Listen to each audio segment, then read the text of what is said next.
Aliansi Mahasiswa Nganjuk, AMIN, yang merupakan gabungan organisasi mahasiswa dari PMII, IMM, GMNI, dan BEM se-Kabupaten Nganjuk, menggelar demo menyikapi berbagai kebijakan pemerintah belakangan ini. Mereka unjuk rasa menyampaikan aspirasinya di depan gedung DPRD Kabupaten Nganjuk, Kamis siang. Adapun 7 tuntutan yang disampaikan Aliansi Mahasiswa Nganjuk. Pertama, mendesak Pemkab Nganjuk memastikan ketersediaan stok BBM bersubsidi jenis Pertalite. Kedua, mendesak Pemkab Nganjuk ikut menuntut pemerintah membatalkan kenaikan harga BBM. Ketiga, mendesak Pemkab Nganjuk ikut menuntut Menteri Perdagangan dalam mengendalikan harga eceran tertinggi atau HET minyak goreng, serta menindak tegas penimbun minyak goreng dari hulu hingga hilir. Keempat, mendesak Pemkab Nganjuk membuat kebijakan pemulihan ekonomi yang berdampak terhadap kepentingan masyarakat Nganjuk. Kelima, mendesak Pemkab Nganjuk memberikan fasilitas kepada PKL dalam berdagang di Jalan Ahmad Yani. Keenam, mendesak Pemkab Nganjuk melakukan pengkajian ulang mengenai penerapan jalan satu arah, serta menyediakan sarana dan prasarana seperti parkir khusus di sekitar Jalan Ahmad Yani. Dan ketujuh, mendesak Pemkab Nganjuk menyelesaikan persoalan bangunan mangkrak yang ada di Kabupaten Nganjuk. Setelah orasi, sejumlah perwakilan mahasiswa dipersilakan masuk ke halaman gedung DPRD untuk menyampaikan aspirasinya. Mereka ditemui pelaksana Bupati Nganjuk, pimpinan DPRD, Kapolres, serta Dandim Nganjuk. Setelah mendengar aspirasi mahasiswa, PLT Bupati, pimpinan beserta Ketua Komisi DPRD, dan Kapolres Nganjuk bersedia menandatangani semua tuntutan tersebut. Mereka berjanji berkirim surat ke pemerintah pusat terkait tuntutan mahasiswa. Satu yang berkaitan dengan pusat tadi, tentang harga BBM, ya. Terus kemudian juga kelangkaan minyak goreng ya. Yang saya tanggapi yang kaitan dengan kota, yang Kabupaten Nganjuk ya. Satu tadi berkaitan dengan Jalan Ayani.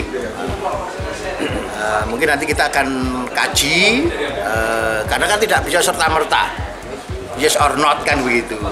Tapi kita kaji betul. Termasuk tadi PK5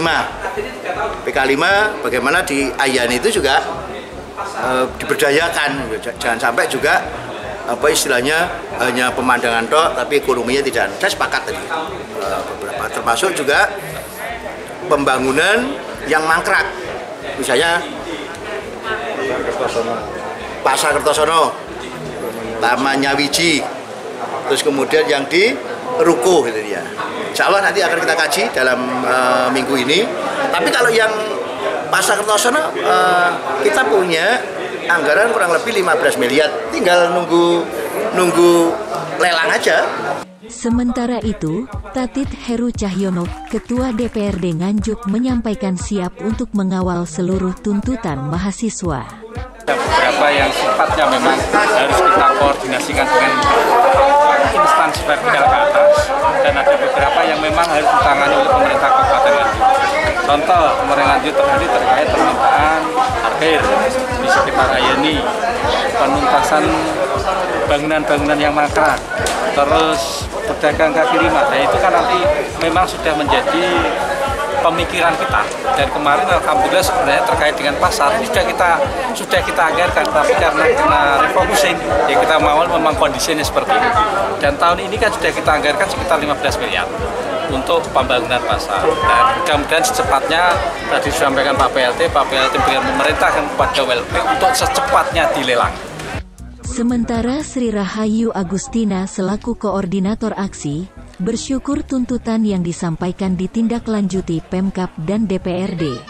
Tadi terkait tuntutan kita ada 7 tuntutan, itu merupakan ada dari isu nasional juga terkait BBM dan minyak, yang mana kelangkaan itu sangat dirasakan oleh masyarakat kita. Apalagi ini kan menjelang mudik, menjelang lebaran, yang mana pastinya terkait masa ataupun terkait kebutuhan pokok dan terkait kebutuhan BBM itu pastinya akan meningkat. Dan kenapa kita melakukan aksi ini untuk mencegah supaya nanti di waktu hari raya ataupun Hari Raya Idul Fitri itu tidak ada kelangkaan ataupun tidak ada kesulitan di tengah-tengah masyarakat terkait isu nasional itu. Kalau terkait isu daerah, kita tadi mengangkat terkait yang namanya PKL, yang mana itu di Jalan Ayani sudah dipindahkan di belakang pasar, yang mana itu masyarakat ataupun pedagang-pedagang itu masih kesulitan untuk mencukupi kebutuhannya sehari-hari. Nah, yang selanjutnya bahwasanya terkait jalan yang satu arah, yang mana itu masih sering terjadi. Kemarin ada kecelakaan. Maka dari itu kita dari mahasiswa tergerak untuk ayolah kita dari elemen mahasiswa kita menyuarakan suara dari para masyarakat yang itu mereka memang betul-betul membutuhkan uluran tangan dari kita. Demo ini tetap memperhatikan protokol pencegahan COVID-19.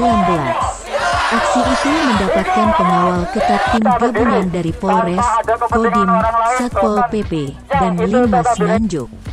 Rafli Fajri Julianto, TV Bangsa Nganjuk, Jawa Timur.